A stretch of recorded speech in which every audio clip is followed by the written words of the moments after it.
Town. Sponsored by Manscaped. Hello and welcome to the Town. I'm Luke Gregory and here's what's coming up today. Another week, another pre-season friendly as Luton are held to a 1-1 draw at home to League One side Portsmouth. Today we'll be discussing everything about that friendly, who is going to make this starting 11 in a couple of weeks' time for the game against Peterborough. We've also had a great window so far, but is there room for any more improvements? Will more players be joining the club? Get our opinion on that today, and we'll also answer your Instagram questions, and as always, plenty more. After Luke Bottaro was away last week on, not on anything, just wasn't well, was he? No. COVID. He's still not with us tonight, but he does join us on the phone. Dave's with me. Bottaro's on the phone. Bottaro, how are you, mate? Get out, my boys. You all right? Hey. We're good. How are you? You've been struggling with COVID, right? Well, you say struggling. I suppose everyone struggles with COVID, especially when you're locked in the house, mate, for longer than sort of like a week. Yeah. But, everything's, we're not dead, so Hey, you've got a bit of fun. a little bit of time to recover, Bottaro, before the season starts, so make sure that happens. Yeah, of course, man. To be honest, Dave, you know me. I mean, even if the season started the day after isolation finished and I didn't feel well, I'd still be going. So that's all I'd be looking forward to right now. You'd be pretty gutted at the moment. It's going to be tight, isn't it, if you get told to isolate or if you do manage or unfortunately What would you do? catch COVID. I know we're not talking about it, but what would you do if you get told to isolate a couple of days before the game? Well, the responsible thing to do would be to isolate. Last week on the podcast, I said I wasn't going to be here this week. Oh, yeah, I forgot about that. What are you doing here? I was meant to be at St George's Park with work.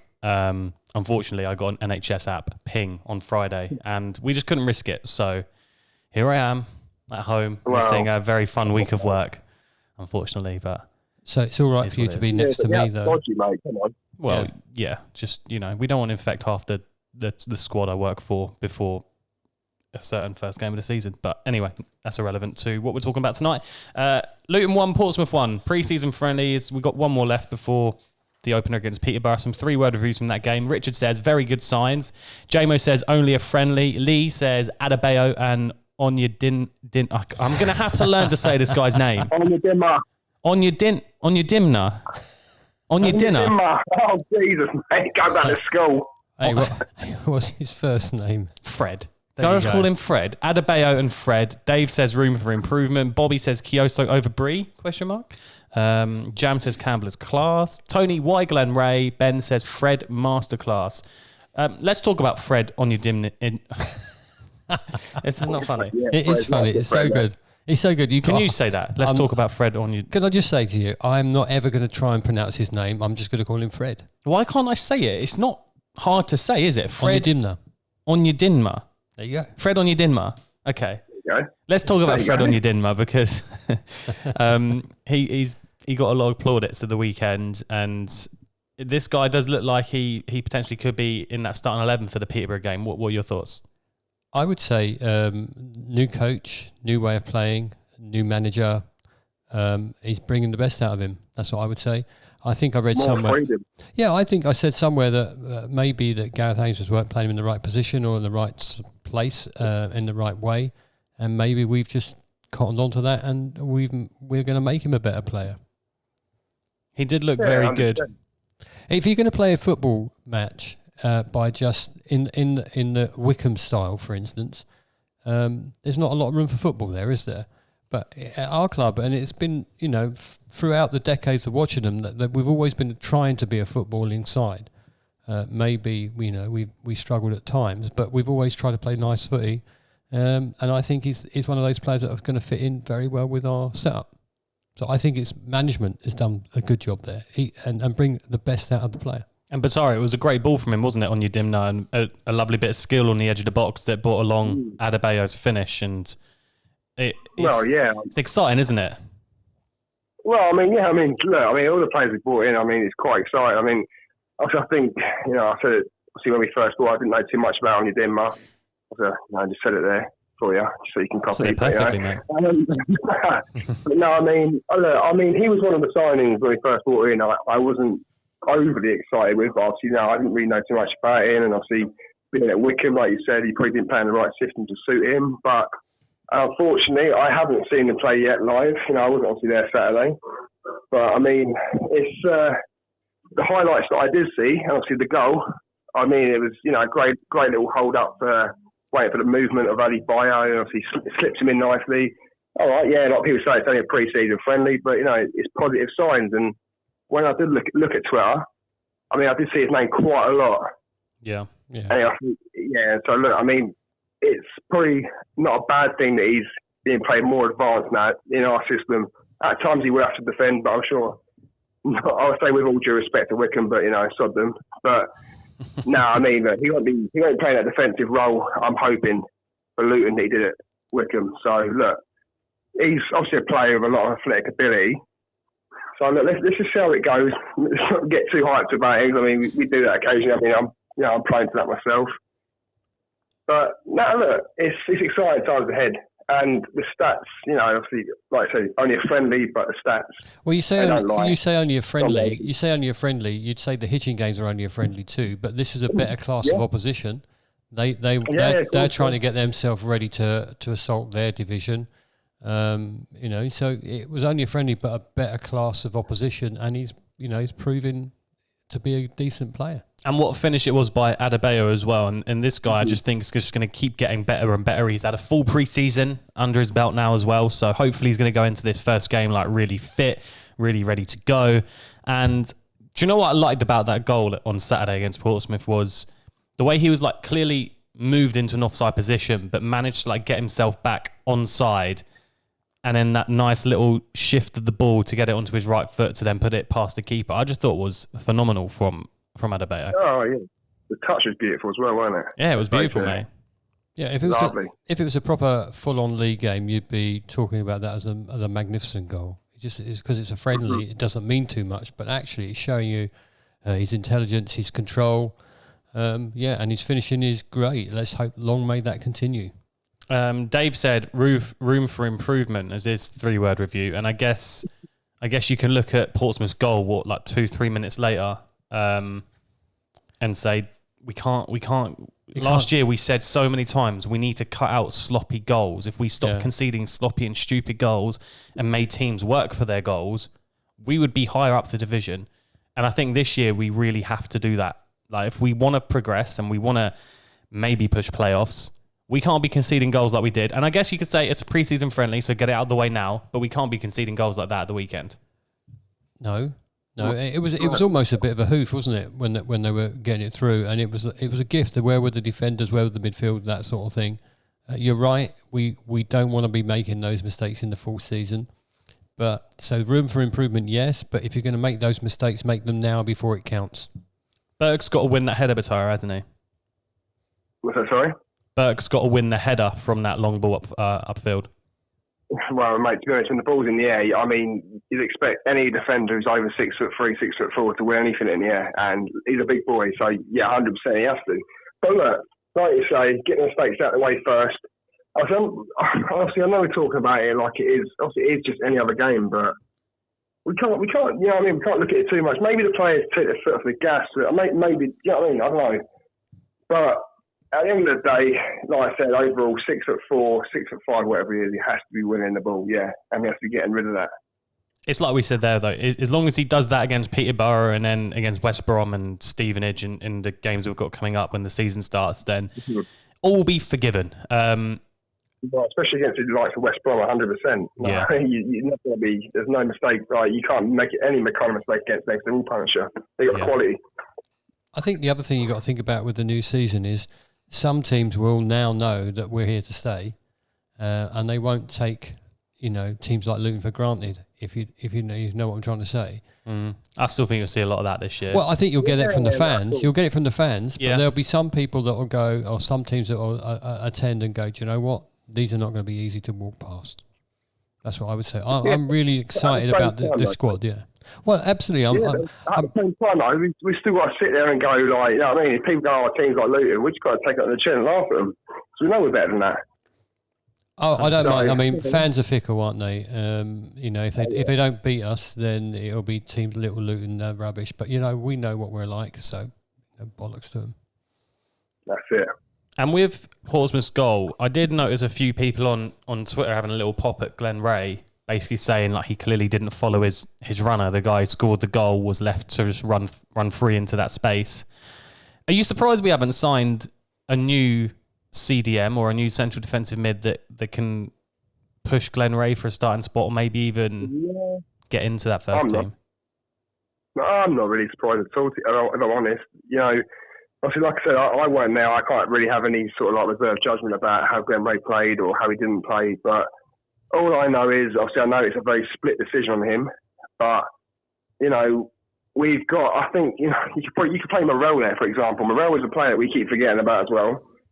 He is a definite player that can play holding midfield. So I know people say his work rate defensively sometimes isn't there, blah, blah, blah, and whatever. You obviously got Pelly can free play there. I don't think, you know, we need another holding mid, realistically. I think Glenn Ray can do a job still. I'm still going to say it. People might not agree with what I'm saying, but that's fine. It's opinions. But, I mean, I'd like to know your opinions, boys. What do you think on this whole situation with Glenn Ray? I'm just thinking he's done okay for the club at the moment. But everybody makes mistakes. You can make mistakes all day long. You're right, Morel could come in and do that. I really don't have a strong opinion against Ray at all. At all.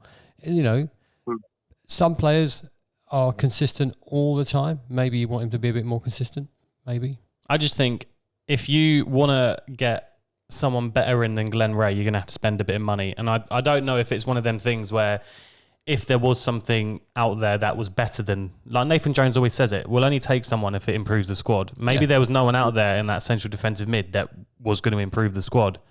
Or, you know, maybe you'd have to spend 2 mil on it or 3 mil on a CDM that's going to come in and do a job. So, I don't know. I guess we just got to trust Nathan Jones that whatever happens this year. Yeah, and look, Glenn Ray, like, let's be honest, there was a stage last year where we loved having him in the squad, and it wasn't until we maybe a few little tiny errors were creeping into his game. But, you know, he was out injured in that first season back in the Championship, and his first game was against Nottingham Forest away in that 3-1 defeat.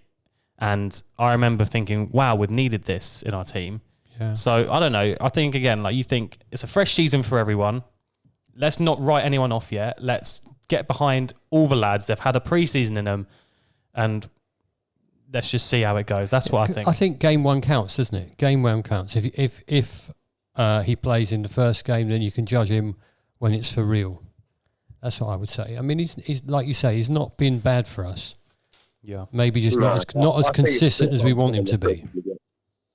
That's all I'd say. With the starting 11 that played at the weekend, could you see that being our starting 11 that plays against Peterborough? To be honest, I'm trying to think exactly who played now. I mean, who played right mid? Who started? I'll tell you. I've got the list. I've got the starting 11 right here. So we had Sluga, Bree, Burke, Bradley and Potts. Then we had Ray, Campbell, Clark, Cornick, Dimmin and come on, Fred. And we had Fred and Adebayo. I can see him starting Pelly for definite. Do you reckon? I don't. Yeah, I do. I think he'll put him in. I'll put him in. I think Campbell might start.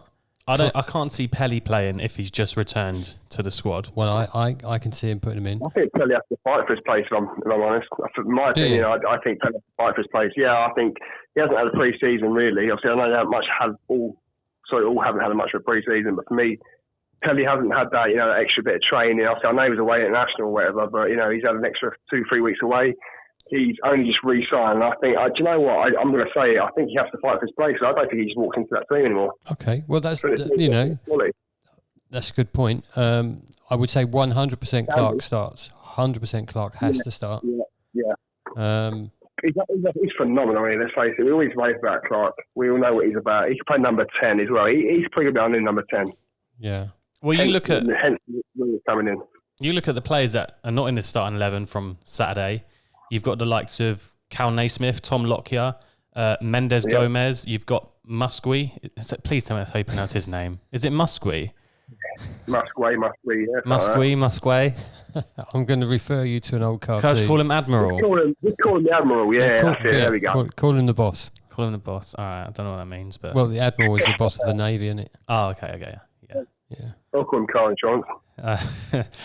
There is so many options. That's the problem, isn't it? There is so many options. So that's not going to be your starting 11 then, is it? I don't know. I really don't know. But can I just say as well, left back for me has to be Naismith. After his performances last season, towards the end of the season, I think he's phenomenal. You can't take him out of the team, sorry. Just on that, I think Potts is more of a centre back in a back three for me if you play that system. But for me, if it's a flat four, I think Naismith plays. I can see that.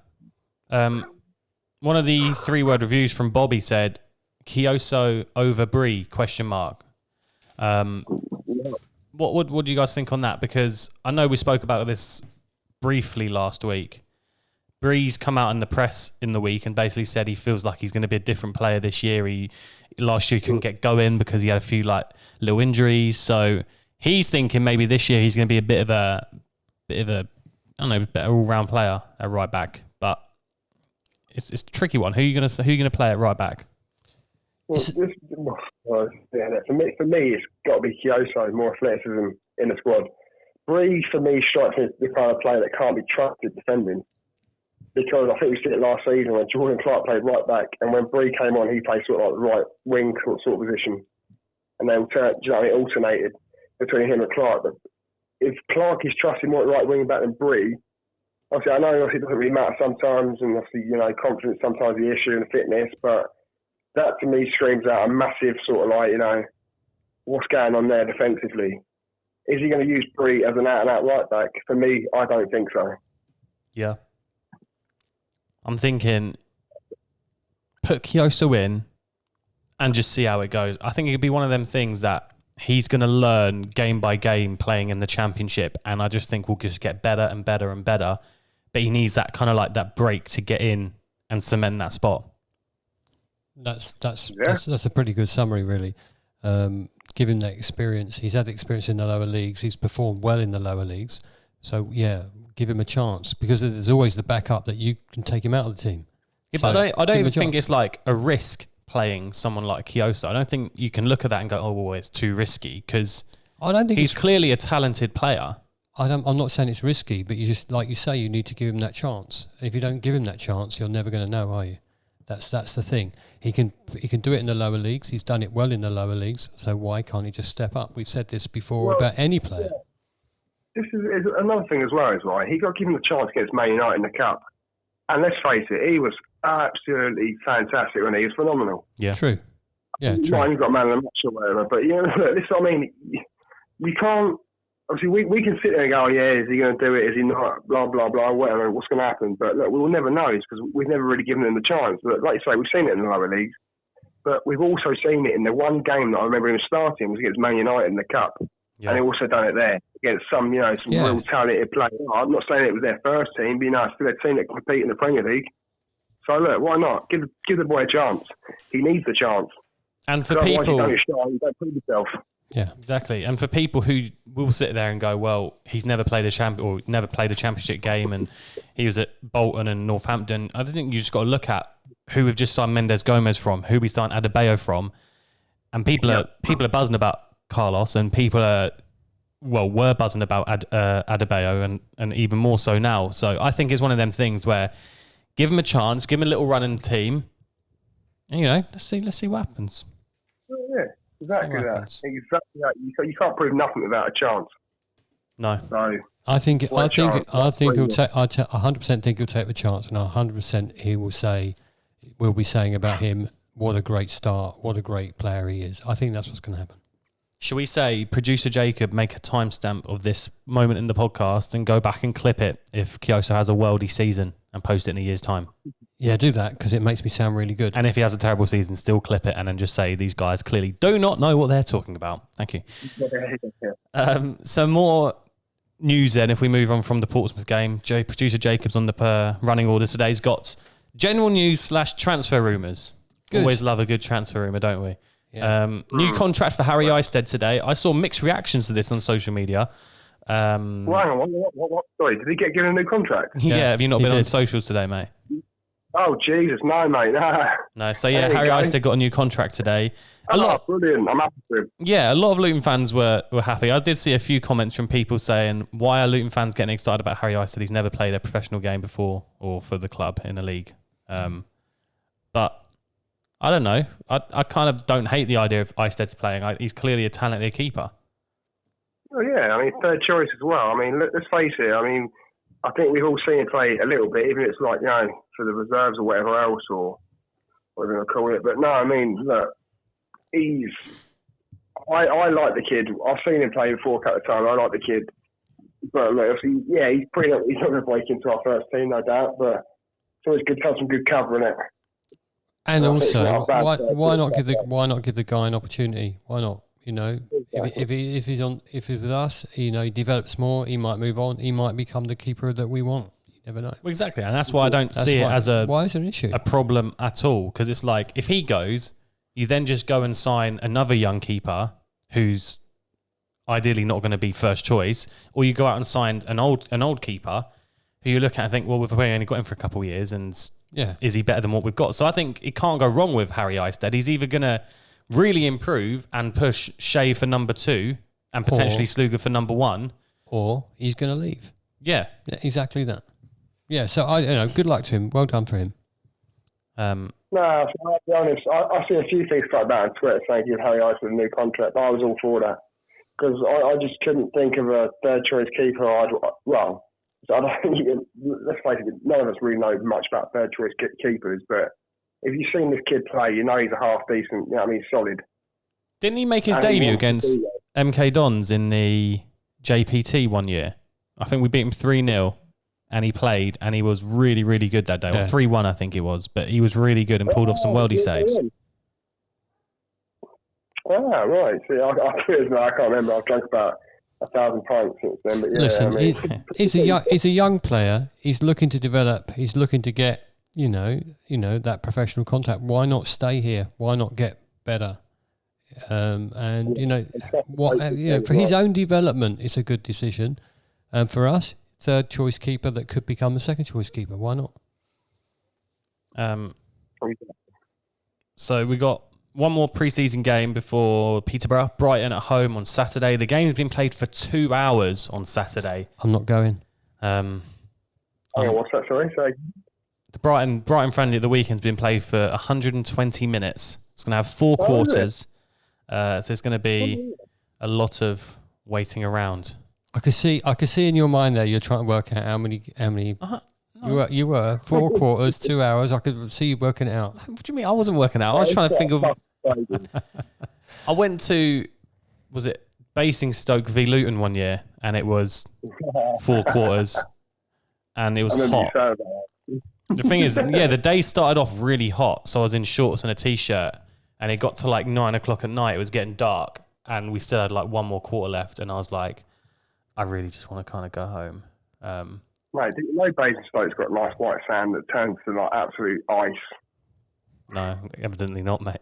I think with the 2 hour thing, right? I think that that says about our squad is it's big. He still is not 100% certain of who wants to play where and when, and it gives them an opportunity to change the tactics a lot. So and the team a lot. So good luck. Hope they enjoy it. Do you reckon it's to get everyone a full hour? Get everybody on the pitch, and see who he. I don't think he still knows his first starting 11. So I think it gives him an opportunity against a better opposition, again, and hopefully at the end of that 2 hours he'll know who's starting when I go back to the Kenny.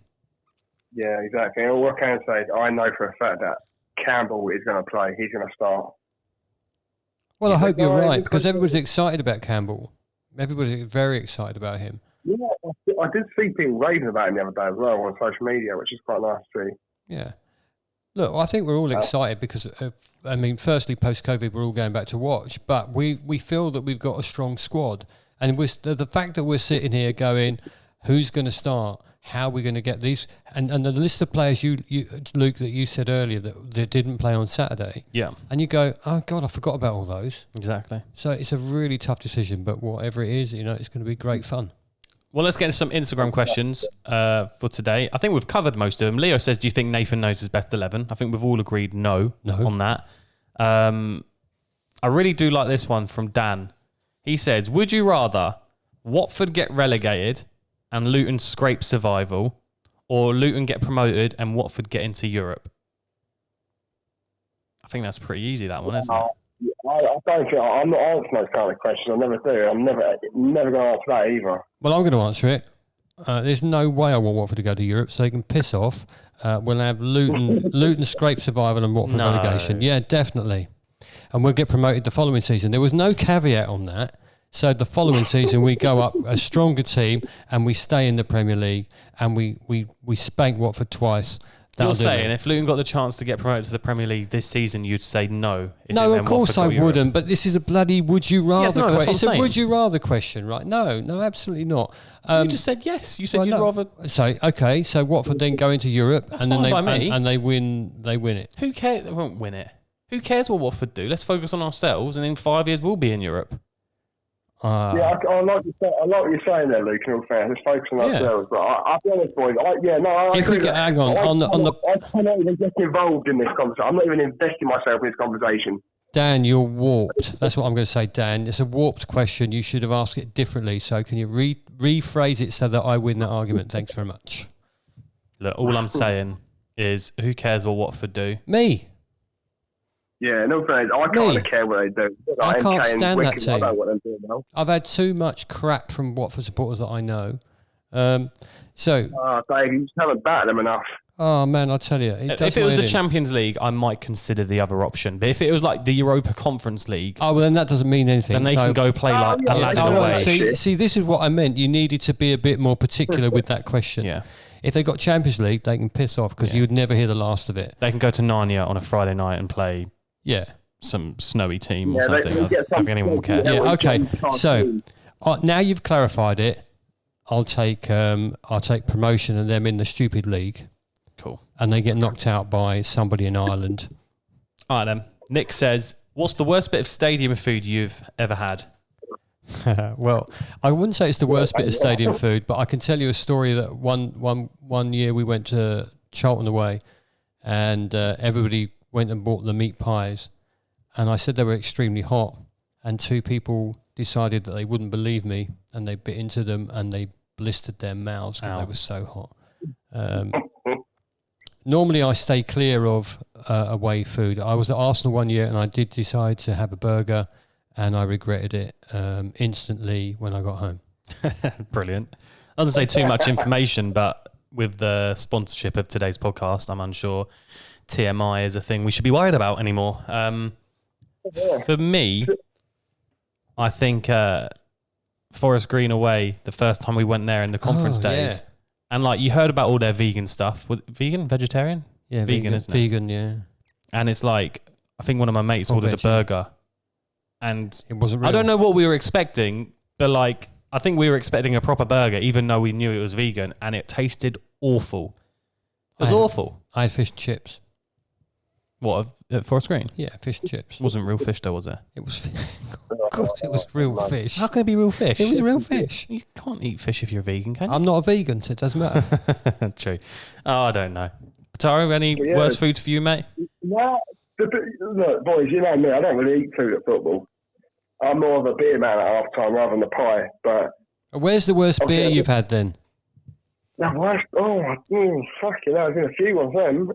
Probably Millwall, you know. Some dodgy beer I've never even heard of. Probably called something like Angelo Donatello's or some shit. I don't even know, but brilliant. All I know is it tasted like pissy licorice at 12 o'clock on a New Year's Day. You don't really taste that shit, boys. Trust me. I mean, I don't know what it was, but I cannot explain. I don't even think it was beer. I don't think it was made out of malt, barley, or whatever. Do you know what I mean? It's probably made out of, like, I don't know, melted down Lego or something. It was horrendous. And if anyone knows what I'm talking about, please open the sound and let me know. Please tell me you know what I'm talking about, because the beer at Millwall is dreadful. There we go. We'll put that to a test. Sorry to YouTube, the video's just gone. I don't know why this happens every single week. I think I can only record in 30-minute segments. We're going to start it again. You did it last time. Okay. You need to sort it out, man. You need to get a better camera.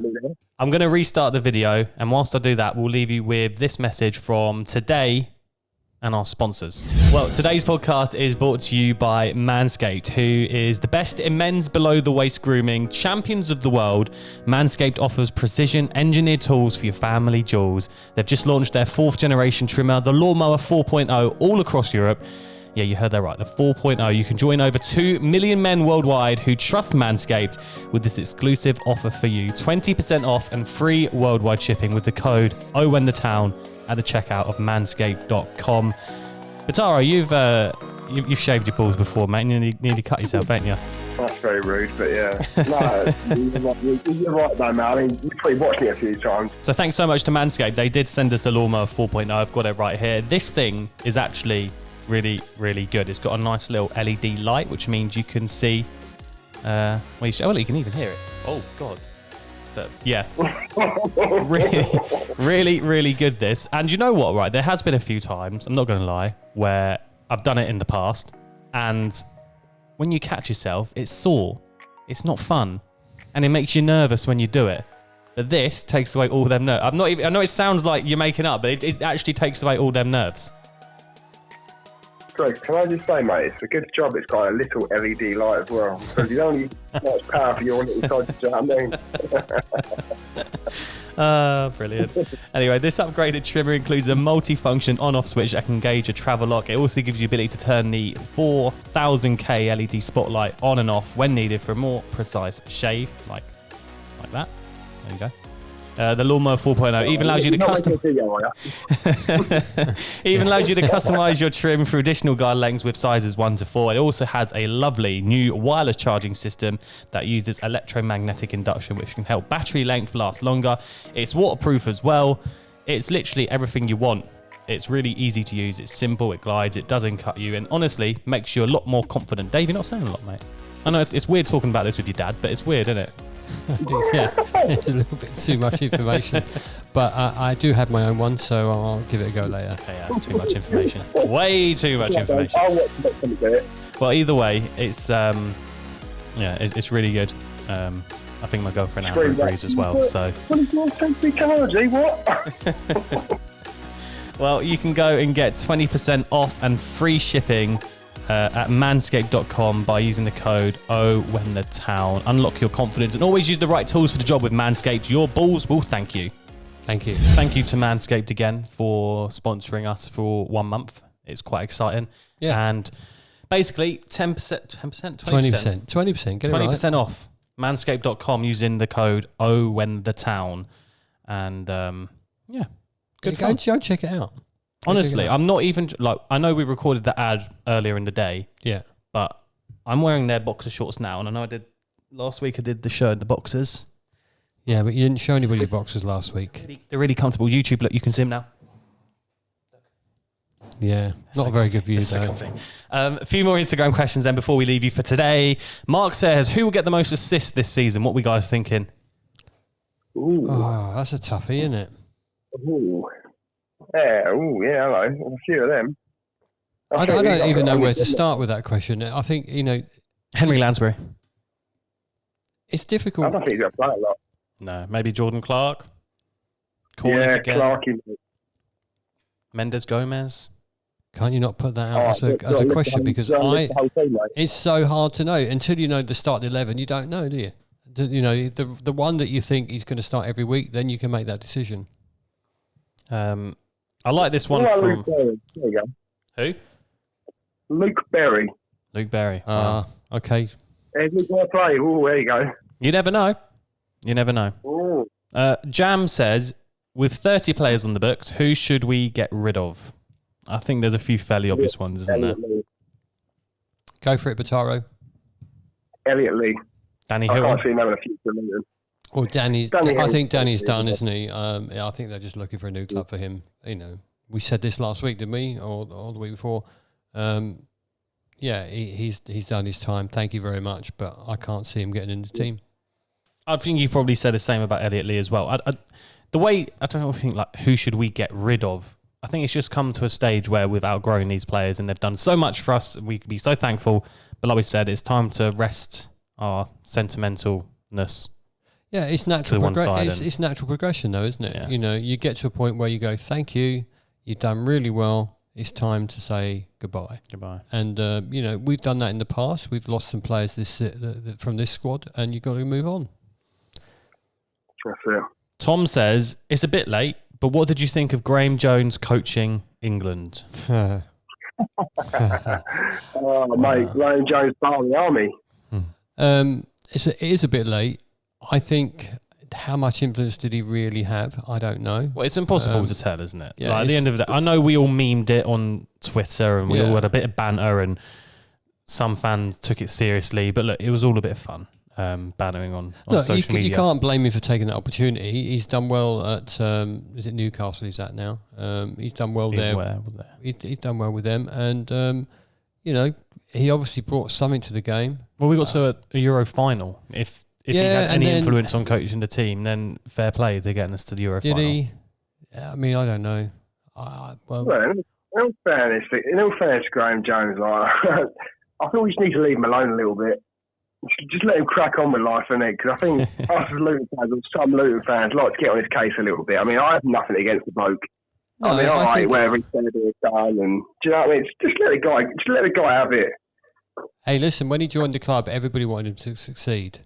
He wanted him to be. He wanted him to be the next. At the time, the next Nathan Jones. Obviously, you get an untried manager in. He didn't do it. Obviously, he wasn't up to it. He's probably better at the job he's doing, and that's what I say. And for the England staff, or to become part of an England staff, they must regard him quite highly. Yeah. So I mean, part of Belgium as well. I didn't think about Graham Jones coaching England until we didn't win.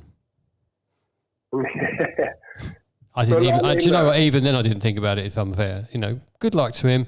I wish him well, and if he can help England win something, then fantastic. And all I will say, boys, right? All I will say to everyone is about Graham Jones. Obviously, apart from the fact, obviously, he seemed like a decent bloke and out when he met him and that. But apart from that, he isn't a Paul Buckle. He's not a Richard Money. So, you know what I mean? Let's let him have it. Let him have it. I agree. Yeah. He's not a Richard Money. He's not an absolute wanker. So, just give him a little break. You know what I mean? We have no feelings towards it. Just let it fade a little bit. He's not a Richard Money, like I said, because that guy was a complete and utter fucking tosspot tray, man. He was. Brilliant. I love the way you say that. Well, I think Instagram question-wise, that's all we got for today. We're slowly getting back up. This is our pre-season as well. We're slowly getting back up to speed, aren't we? Right, can I just say a couple of things? One thing, if that's all right with you. Yes. You don't know what I'm going to say. The look of fear in Luke's eyes there was amazing. Go for it. Thanks to anybody on Twitter and Facebook and all the other things that have said happy birthday to me. That's been brilliant. Thanks for that.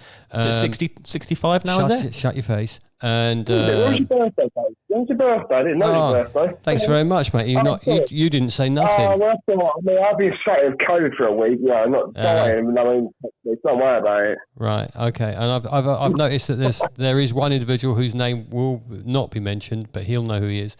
That's campaigning for my birthday present football kit to be released. So please get that done, Luton. If we're going to have a new football kit, please tell me when it's going to be, so they can get that post bloody present to me. Thank you. Post present. Cool. And I guess the last one for us is that we are going for an award for best podcast in the Football League. Yeah, get on and at sign the Football that. Content Awards. It's going to be a really nice awards night in October, I believe, at a really nice hotel. And it'd be great if we could get nominated and have a potential shot at winning a medal with loads of other talented creators out there. Basically, the way you can vote is go onto Instagram, go on to the Football Content Awards Instagram page, find the photo that says Best Podcast EFL and comment at Owen the Town.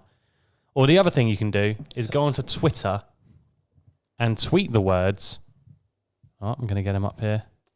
I am nominating Owen the Town or something like that, isn't it? Yeah. Look, go on Twitter. It's there. There you go. Michael Sullivan's just voted for us. What a legend. He says, I'm voting for Owen the Town in the FCAs for the best podcast. You can tweet us then as well. We also have a nice little DM here from a football player who's going to come on our podcast hopefully soon. Fantastic. Secret, it'll be a big ask for a club our size to get a podcast result like that. But, if you can, it'll be fantastic. Well, exactly. And ask your friends as well if you would. If you've listened this far and you enjoy our podcast, it'd mean a lot to us if you could drop us a vote. That's all we got time for then this week. Can I just say also as well, if you hate us, then please just don't say nothing. Batara, you were very missed last week. There was a few comments on the YouTube channel saying we miss Batara. We hope he gets better soon. So as long as you're here next week. Is that a line? No, go hang look. on. Am I here next week? No, you're not. You're on holiday. I'm on holiday. Well, But I'll be here for the one that counts. that's all that matters. All right, that's all we got time for today. Thank you so much for listening. Get us on YouTube as always, When the Town, and we shall see you next week.